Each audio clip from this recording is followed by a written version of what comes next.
Humanitarianism is something that the North, the West, does to the rest of the world. And so if the rest of the world is really going to get involved in this, then we're not going to be able to call it humanitarianism anymore.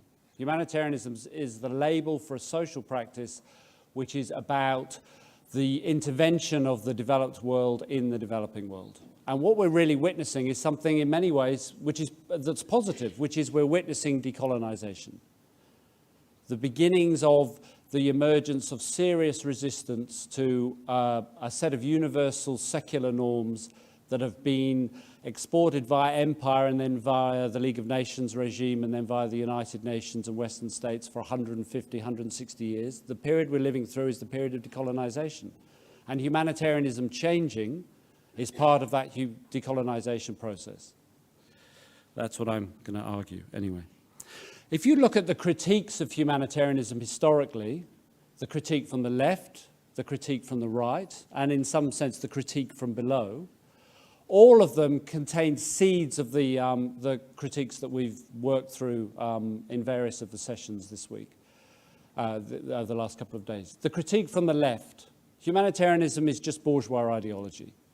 It depoliticizes communities, it prevents collective organization and action, it becomes about a certain kind of intervention to save life and to support various kinds of activities, but it's not about social change.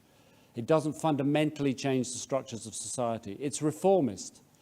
The founders of the ICRC were reformists. 3 of them, of the 5, didn't even have to work, they were so wealthy.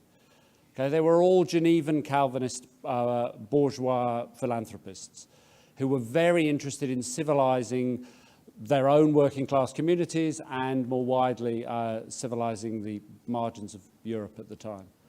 So the critique from the left, the critique from Marx and Engels at the time and from many leftists since is, if you go down this route, nothing fundamentally is going to change. It's not about global structures of inequality, it's about just coping with the phenomena on the surface of inequality and suffering. The critique from the right, from people like Carl Schmitt, from Leo Strauss, from de Maistre and others, in our contemporary era, the critique from people like Alistair McIntyre, is that humanitarianism just erodes community. It actually strikes at the basis of the kind of commitments and obligations that, by tying people together on the basis of identity and shared experience, makes those communities strong and able to withstand various sorts of natural disasters or other forms of social problem that they encounter. So humanitarianism, cosmopolitanism, these things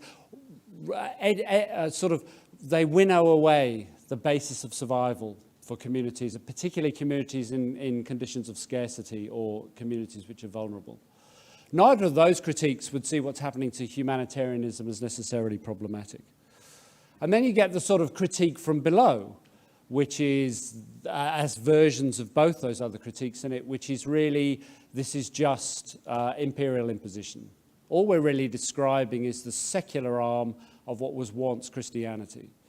It's secularized after the League of Nations in the interwar period. The missionaries begin to decline, and a vast array of secular governance experts begins to emerge, who manage everything from child trafficking, women trafficking, the opium trade, refugees. There's a long, long list of League of Nations sections that are involved in governing the non-Western world. So they take over the empire, effectively, and they start to administer the colonies.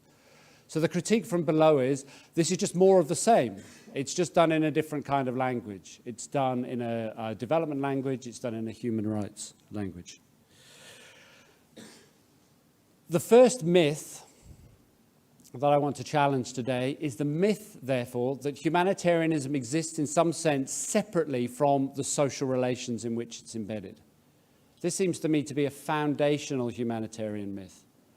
That it doesn't matter what's going on politically or socially, what humanitarianism is something that exists in some abstract, pure, moral, compassionate space. And we don't really need to look at the degree to which it's about class relations, it's about the wealthy salving their own consciences in relation to the poor. The advantage of what we've been talking about here this week is to historicize humanitarianism, to re-embed it in its social relations, has got to be a progressive step. It's got to be the first step in really beginning to understand the implications of this social practice and where it can do good and where it's counterproductive. So far from being pessimistic, I think it's got to be a positive step that we historicise humanitarianism, that we take away the sacred aura of humanitarian work and we start to look at who does it, where they come from. I've always been shocked by how secretive, I think really disgracefully secretive, the International Committee of the Red Cross is about its history and its own archives. I mean, it's the least accountable organisation you can possibly imagine. And yet it's an organisation which protects its sacredness in this way by saying that what we do is too important for us to be accountable to the people with whom we work. So I think challenging that sort of myth that there's something about humanitarianism which puts it onto that sacred plane has got to be a positive thing.